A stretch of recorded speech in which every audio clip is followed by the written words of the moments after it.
Hola, bienvenidos a Sin Esperanzas, el show de los cinéfilos cuarentones, en el que un par de señores que coleccionaban bustos de plástico de personajes históricos en las botanas sabritas los reta a mantenerse despiertos durante los siguientes minutos, en los que vamos a parlotear sobre Star Wars Episodio 5, El Imperio Contraataca de Irving Kershner.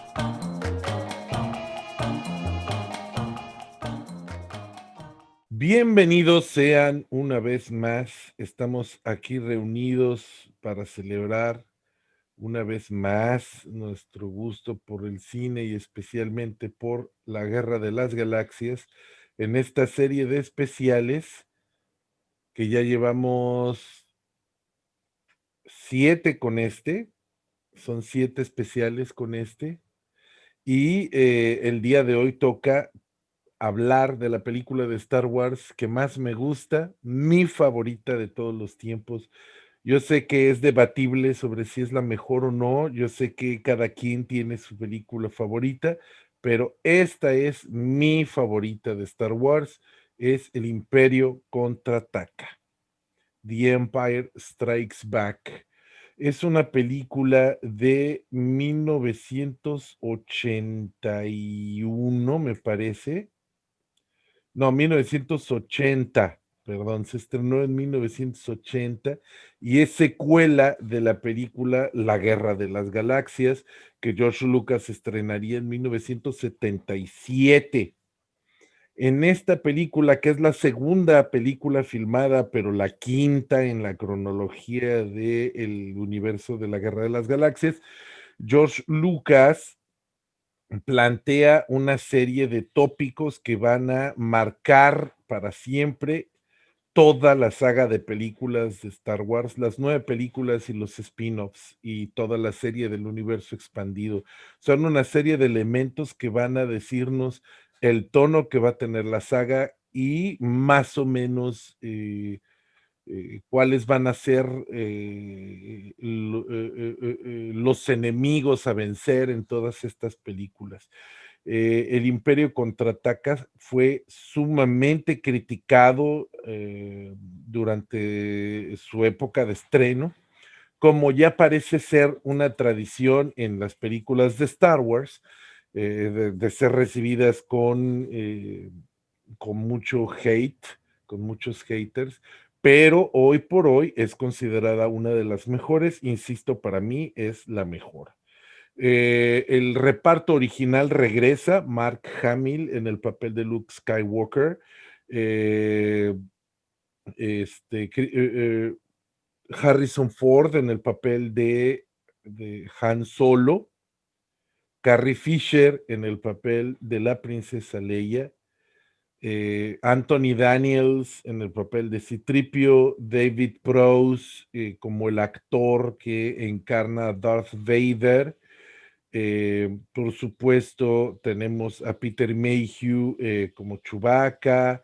eh, y bueno, pues todos los actores de la original repiten y esta vez se va a unir al reparto Frank Oz, que es un titiritero formado bajo la tutela de Jim Henson, que va a tomar el papel del maestro Jedi Yoda y que va a crear probablemente uno de los personajes más entrañables de la saga, y Billy Dee Williams, que va a interpretar al primer personaje afroamericano de la saga, un personaje muy querido también, que es Lando Calrissian.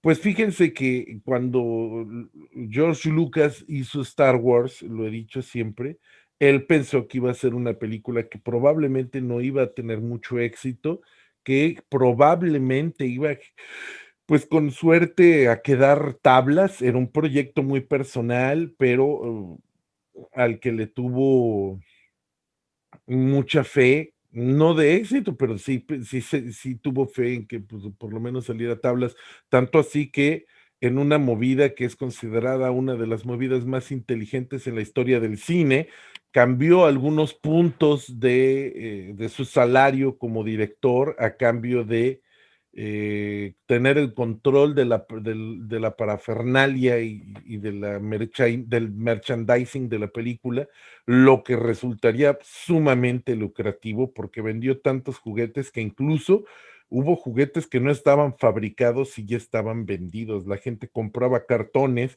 que podía cambiar después de cierta fecha por el juguete comprado, un juguete que todavía no se había vendido. Eh,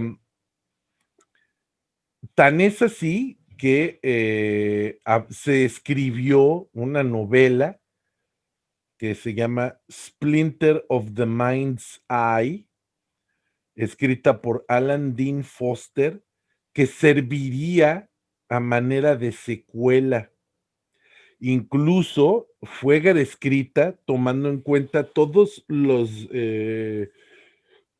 problemas de producción que podrían venir, porque en caso de filmarse, pues tendrían que reutilizar mucho material que ya habían construido de la primera película, tendrían probablemente un presupuesto magro y no tenían firmado para una secuela a Harrison Ford, por lo que el personaje de Han Solo se extirpó de la saga. Esta novela es una historia que ocurre un par de años después de la Guerra de las Galaxias y que llevaba a Leia y a Luke a un planeta oscuro, un planeta pantanoso. Esta aventura es considerada la primera novela del universo expandido. Finalmente, como tuvo un éxito arrollador la película, pues entonces George Lucas dijo, no, hombre, ahora sí puedo hacer una buena saga de películas, ya puedo contar las historias que me gustaría contar. En ese entonces, George Lucas estaba construyendo su imperio, tenía Industrial Light and Magic, estaba junto con Spielberg preparando lo que sería su siguiente exitazo, que es Indiana Jones, así que estaba sumamente ocupado y empezó a delegar un poco el control de la película y contrató a una novelista de ciencia ficción que se llamaba Leigh Brackett para que hiciera el primer borrador de la película. En este primer borrador, en este primer borrador, ya hay varios elementos que se van a quedar en la versión final de Star Wars. De entrada, la película se llamaba en el guión solamente secuela de Star Wars. Hay algunos elementos como un triángulo amoroso entre Han, Luke y Leia, la mención de una hermana gemela de Luke, que en ese entonces no era Leia, la aparición de un personaje que es un apostador que eventualmente traicionará a Han Solo y los venderá al Imperio, y que se llamaba Lando Kadar, y que después calmaría Lando Calrissian, y un personaje que era un nuevo maestro, pues dado que Obi-Wan había muerto en la película anterior, que se llamaba Minch Yoda. En esta versión aparecía Anakin Skywalker como un fantasma de la fuerza. Por supuesto, esto era antes de que Lucas decidiera que Darth Vader era el padre de Luke. Sin embargo, este borrador no le gustó. Leigh Brackett murió, así que ya no pudo seguir reescribiendo. Y George Lucas, pues como que se emocionó y dijo, ah, caray, yo creo que sí puedo hacer lo que se me pegue la gana, porque si mi primer película tuvo tanto éxito, ahora me será más fácil realizar una secuela. El universo ya está establecido, o sea, yo ya no tengo que andar explicando nada, ya la gente ya sabe dónde estamos, que es una galaxia muy lejana, que es un universo en el que las naves espaciales existen, es un universo en el que la fuerza existe, así que puedo dedicarme ahora sí a contar la historia que siempre he querido, que es pues una novelota, una telenovela en el espacio. Este, escribe dos borradores que finalmente no no terminaría él escribiría los dos borradores, pero el guión final se lo pasaría a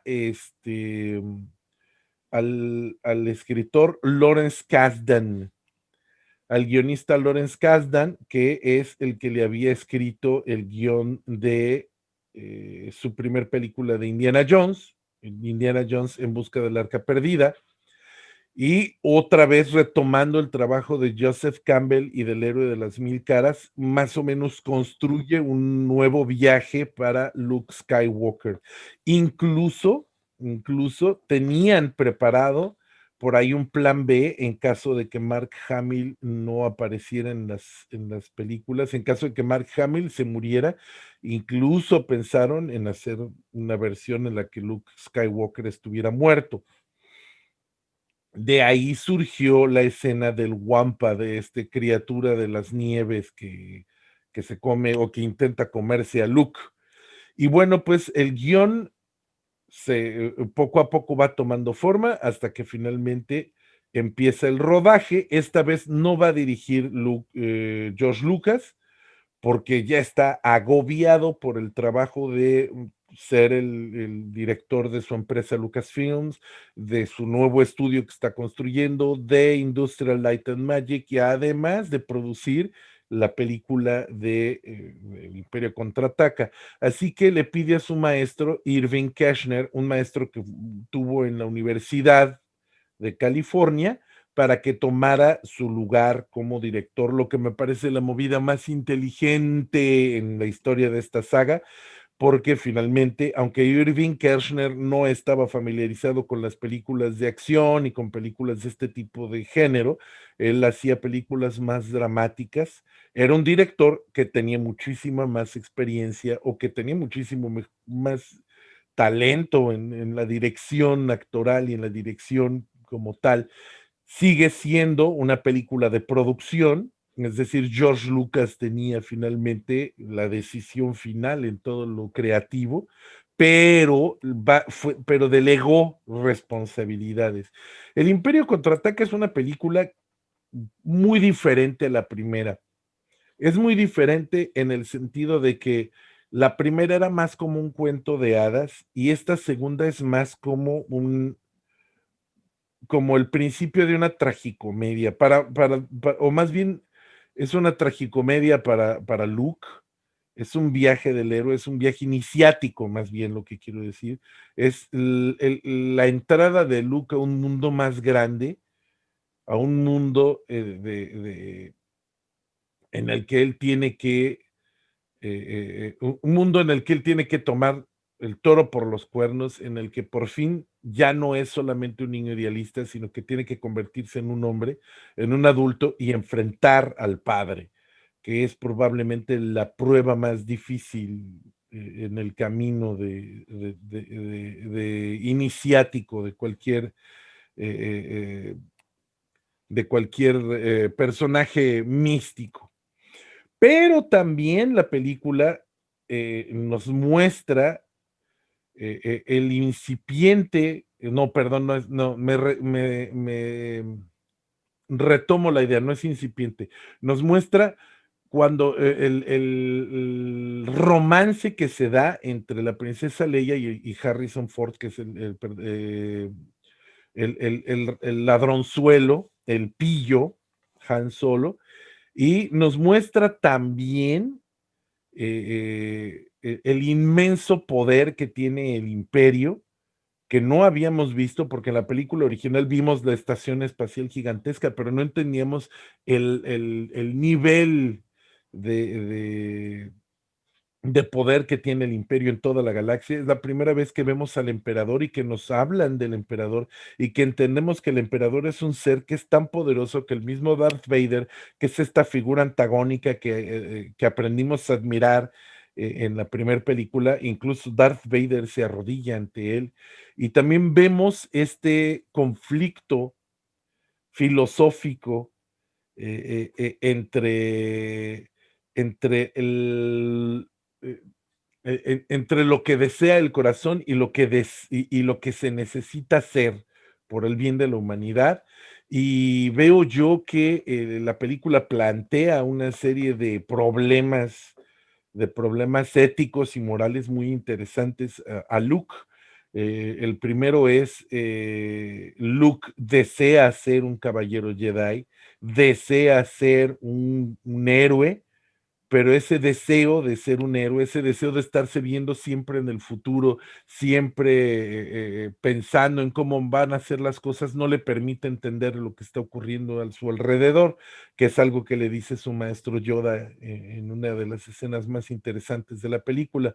Pero también esta fantasía infantil de Luke, del héroe, de ser un héroe, se ve también eh, se ve también confrontada con el terrible momento dramático en el que se entera que Darth Vader es en realidad su padre, que Darth Vader fue Anakin Skywalker, que traicionó los ideales de Anakin Skywalker, que traicionó a sus amigos y que por mano de Obi-Wan Kenobi terminó convertido en esta máquina monstruosa. Este mismo Darth Vader, que es una especie de súbdito del emperador, le ofrece a Luke unirse a él, matar al emperador y convertirse ellos en los líderes del universo y traer paz. Y eso es también una propuesta muy interesante. Nunca entendemos que de, a los ojos de Darth Vader, él no es el malo. Él está haciendo lo que se tiene que hacer para traer paz a la galaxia. Una paz a costa del miedo, de la fuerza y de la violencia, ¿no? Yo creo, finalmente, que el Imperio Contraataca consigue eh, afianzar este universo, le da forma, es una película pivotal, porque si la primera película de la Star Wars nos enganchó, pero la segunda película es la que nos vende la profundidad de este universo. No es solamente una película que se desarrolla y que concluye, que tiene su nudo y que se termina. Es una película que nos deja desolados en un universo que está colapsando, es un universo que necesita cambiar, que necesita transformarse porque está hundido en la oscuridad y que no resuelve nada. La película todo lo deja en un tono de claroscuros, en un tono amargo, en un tono triste. Luke pierde su mano, Luke se entera que Darth Vader es su padre, Han Solo termina congelado en carbonita y en manos de del líder del crimen organizado en Tatooine.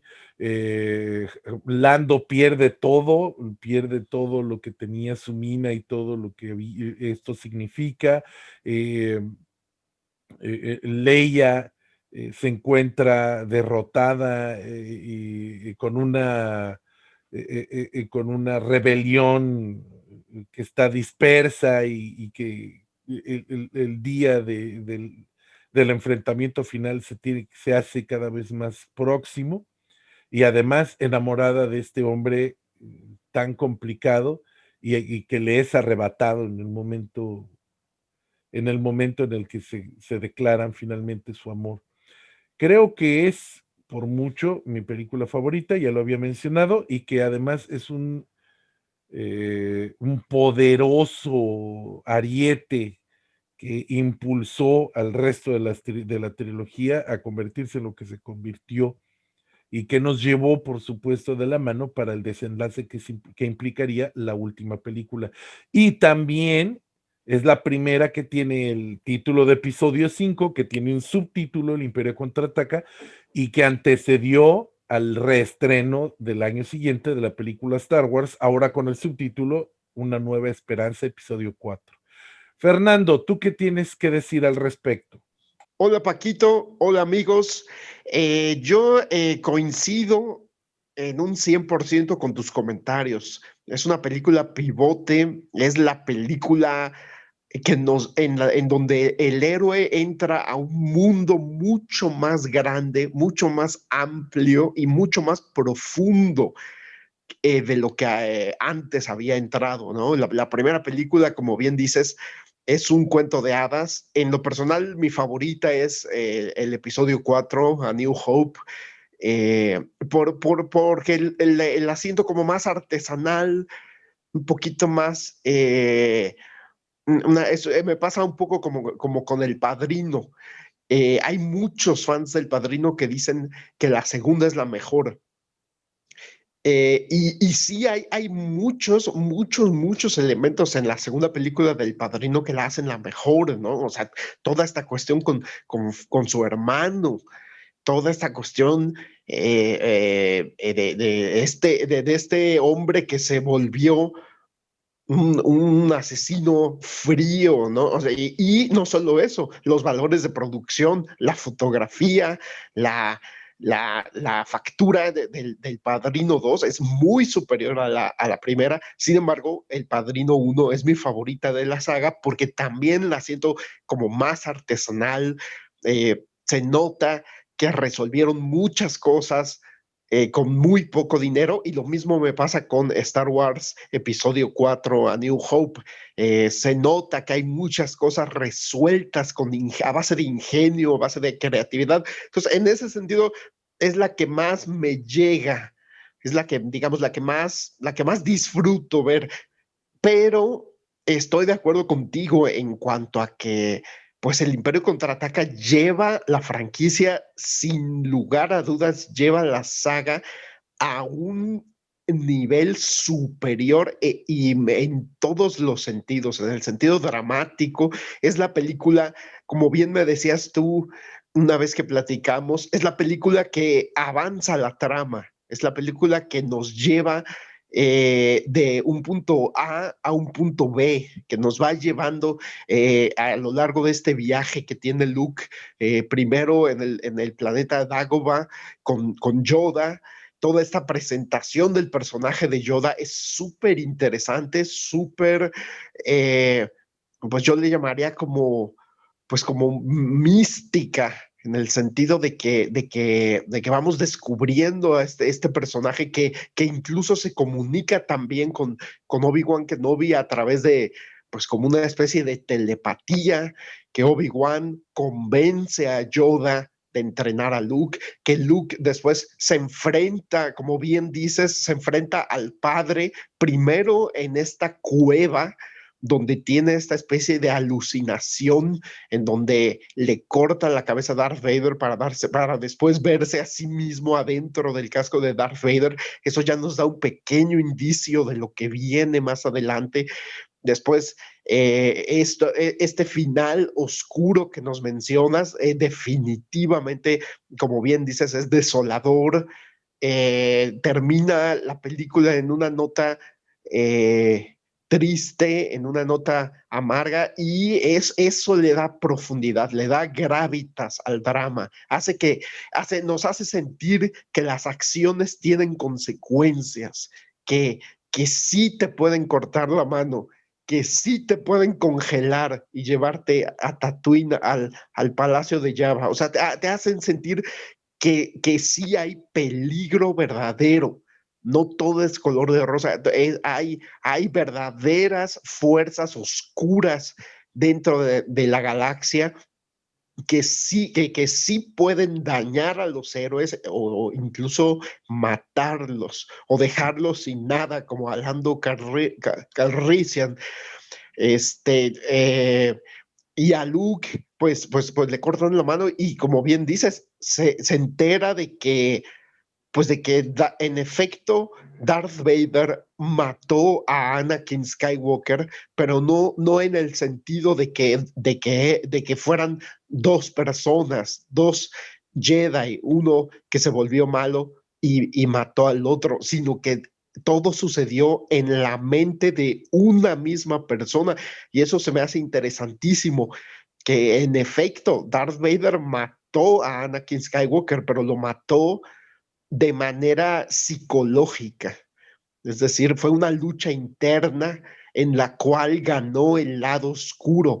Ya después veremos que el lado luminoso de Anakin Skywalker va a resucitar de algún modo y redimirse en el último momento, pero en cuanto al Imperio Contraataca concierne, pues sí, lo que vemos es un Jedi derrotado por sí mismo, un Jedi derrotado por el Sith que lleva adentro, y esto también se me hace muy trágico. Y también coincido contigo que el mayor acierto de George Lucas en esta película fue haber contratado a Irving Kershner para dirigir. Irving Kershner hizo un trabajo espléndido y no solo eso, también es una película, bueno, pues los valores de producción son mucho más altos porque pues ya se contaba con así como en El Padrino 2, pues se contaba con un presupuesto mucho mayor, pero lo que yo valoro es que Irving Kershner sabe ocupar cada uno de esos dólares invertidos, cada uno de esos millones de dólares invertidos por el estudio Fox de manera muy inteligente. Es decir, no hay derroche, todo el presupuesto está en la pantalla y la película luce increíble. Y hay una anécdota interesante respecto al director de fotografía de esta película, Peter Sushinsky. Este director de fotografía británico fue llamado por George Lucas para fotografiar la primera película, Star Wars. Sin embargo, tuvieron una junta y este director de fotografía le dijo a Lucas, mira, yo no tengo experiencia en películas de efectos especiales, yo no creo ser el director de fotografía indicado. Y entonces, pues acordaron que no iban a trabajar juntos y Peter Susinski pues se regresó a Inglaterra y no trabajó en la película de Lucas. Sin embargo, George Lucas por alguna razón tenía un interés muy grande en que Peter Sushinsky le fotografiara el Imperio Contraataca. Entonces lo volvió a llamar y lo convenció.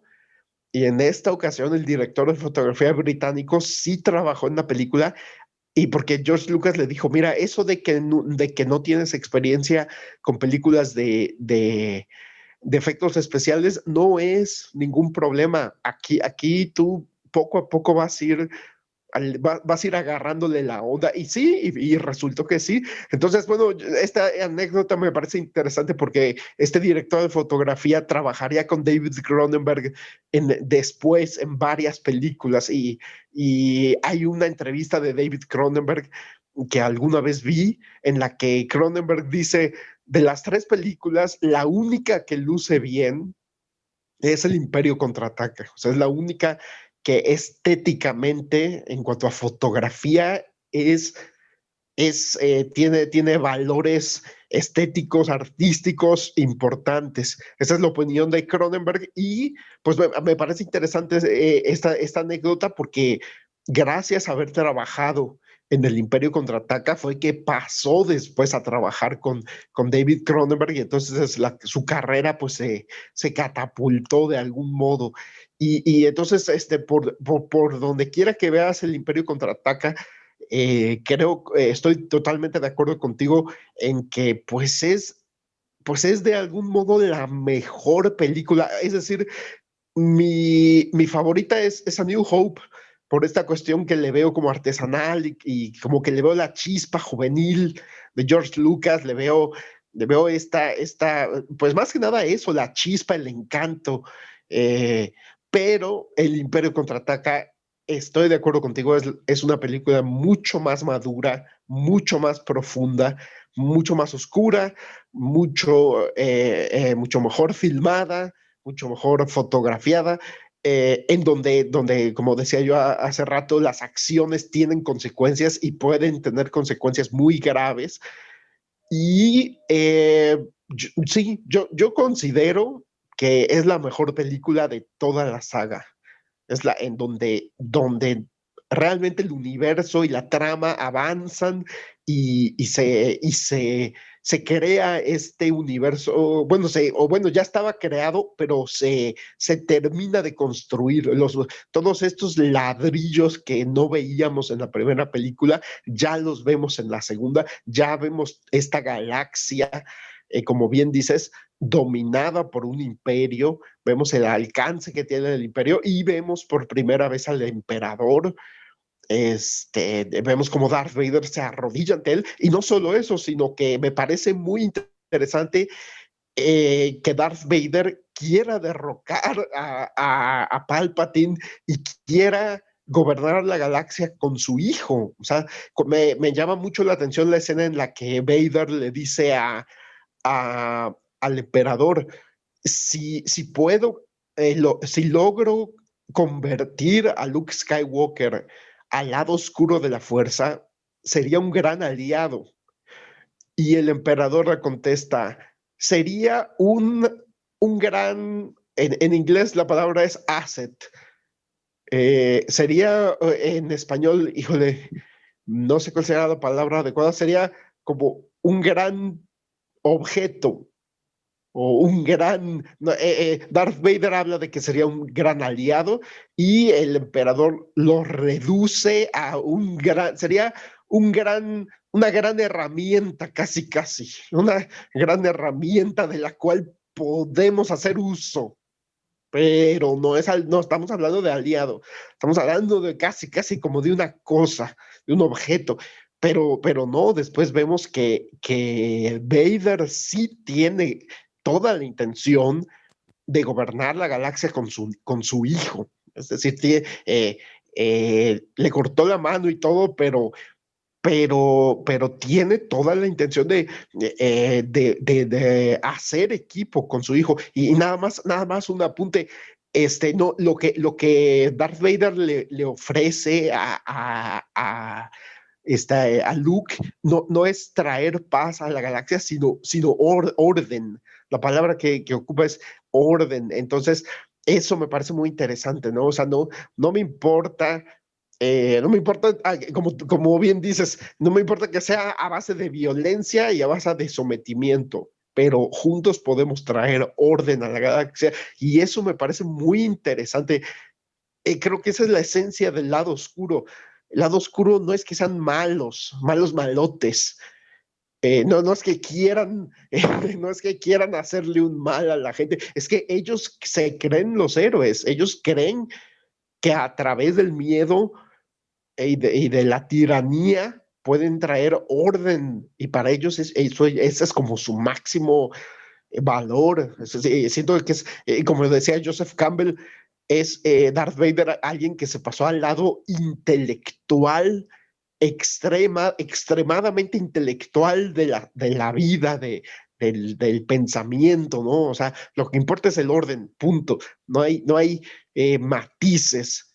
Entonces, eso me parece muy interesante, y creo que está perfectamente simbólicamente representado en el traje de Darth Vader, ¿no? Que básicamente es un ser humano, pero más bien es una máquina, ¿no? O sea, un ser humano que ya depende de toda esta máquina que trae puesta.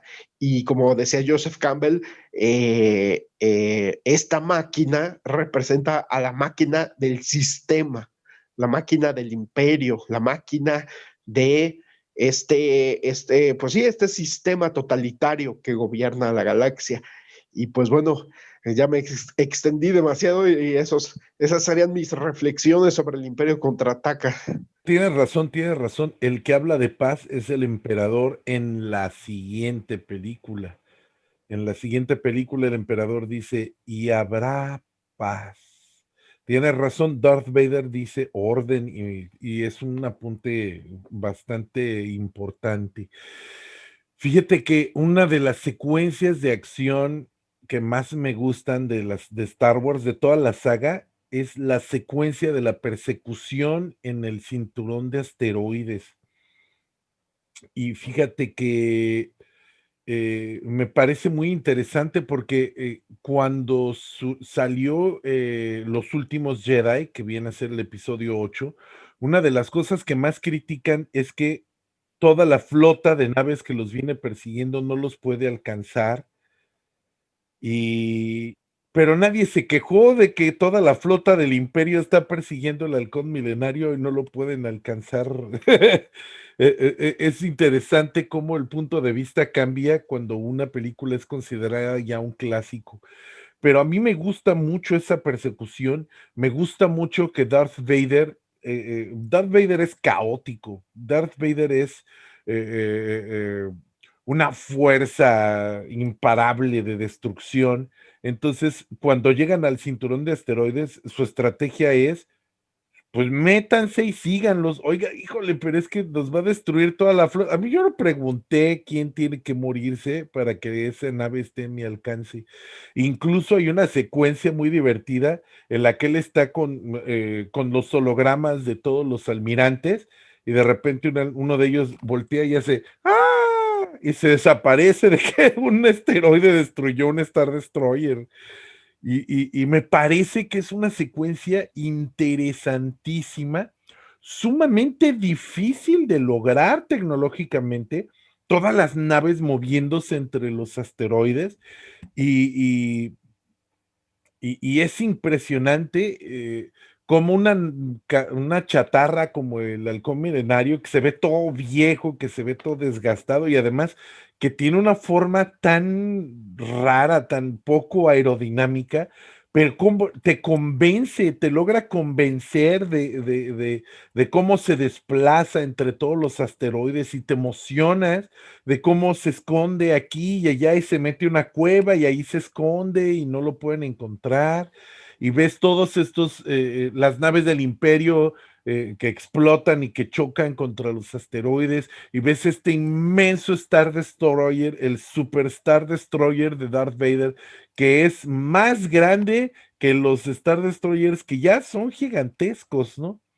Me encanta toda esa secuencia. Y bueno, ¿y qué más decir de la banda sonora, ¿no? Que por supuesto sigue estando de la mano de John Williams, que ya dijimos que John Williams es un mago de la construcción, de la narración a través de la música, pero que hace unos temas impresionantes para esta película. El tema que se oye precisamente durante la persecución entre los asteroides es uno de mis temas favoritos de la saga. Y en esta película aparece o toma forma la marcha imperial.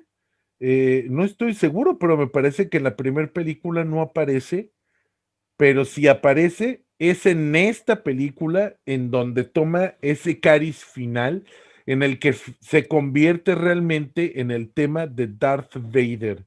Pam, pam, pam, pam, param, pam. Te hiela la sangre, es una pieza musical que representa todo lo que representa el lado oscuro de la fuerza, el imperio, bueno, todas estas cosas. En la película de Han Solo, durante una secuencia al principio de la película, cuando Han Solo está tratando de escapar, hay un momento en el que se ve un anuncio del Imperio tratando de reclutar soldados, de esos de únete al Imperio y llega a planetas y haz cosas. Y me encanta porque el tema que se escucha como el tema oficial del Imperio es precisamente la Marcha Imperial y es como la única vez en toda la saga que la música de John Williams entra a este metauniverso y forma parte ahora del universo narrativo de Star Wars. También me parece importante mencionar que Mark Hamill en 1977 eh, tuvo un accidente automovilístico y que le dejó cicatrices en el rostro. Por eso es que en la primera película se ve más chavito, más lindo, más... estas cicatrices pues casi no se notan, fueron ocultadas con maquillaje, pero George Lucas hizo toda la secuencia con el Wampa, la secuencia al principio de la película en el planeta helado, cuando lo captura una criatura y lo tienen que ir a rescatar, para justificar lo traqueteado que se iba a ver Mark Hamill, que todavía se estaba recuperando de ese accidente automovilístico. Incluso Mark Hamill llegó a sugerirle a Lucas que Luke apareciera con un parche en el ojo como pirata. Ya ven que Mark Hamill siempre ha sido muy, eh, muy crítico de sus directores y de las películas en las que sale. Pero bueno, ya me he extendido demasiado, no quisiera que este fuera nuestro primer episodio de 50 minutos. ¿Algún comentario final, Fernando? Sí, nada más rescatar esto que nos mencionas de la marcha imperial. Estoy de acuerdo completamente. Es un tema monumental que nos hace sentir realmente la magnitud del lado oscuro de la fuerza. Como bien dices, ya se convirtió básicamente en el tema de Darth Vader y en el tema del lado oscuro. Y sí, en el Imperio Contraataca, esta marcha imperial se impone como un tema musical que le da una seriedad al relato muy grande y también me parece muy curioso e interesante lo que dices de cómo ya dentro del relato de la película de Solo se escucha la marcha imperial en el video, bueno, digamos, en la publicidad, la propaganda para unirse al imperio, ¿no? Ya la marcha imperial se convierte en una parte del relato, eh, del texto, ¿no? De la narrativa. Y no solo es música de score. Y también me parece muy interesante cómo la utilizó George Lucas, bueno, John Williams, en el ataque de los clones, cuando Anakin Skywalker va y mata a todas estas criaturas que tenían cautiva a su mamá.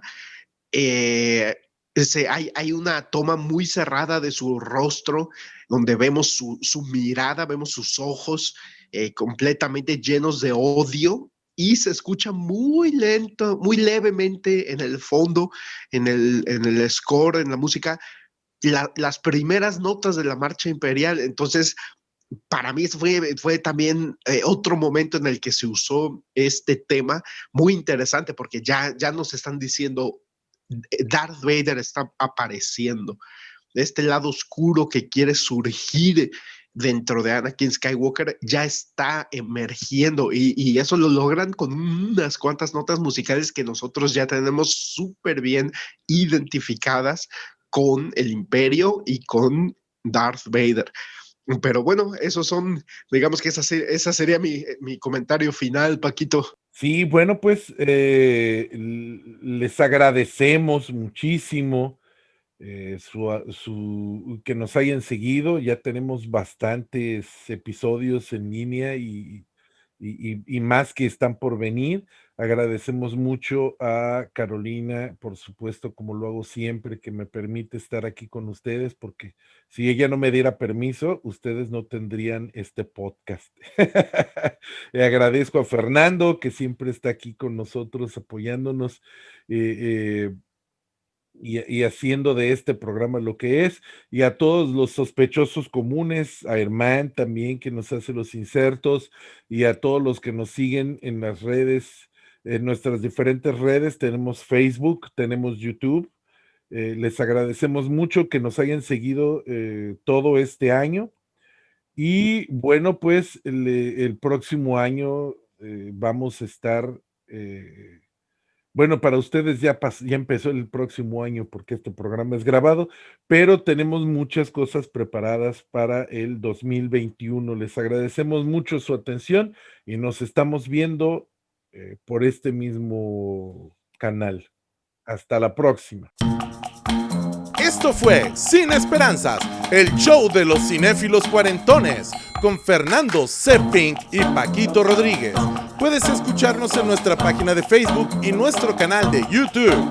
¡Hasta la próxima!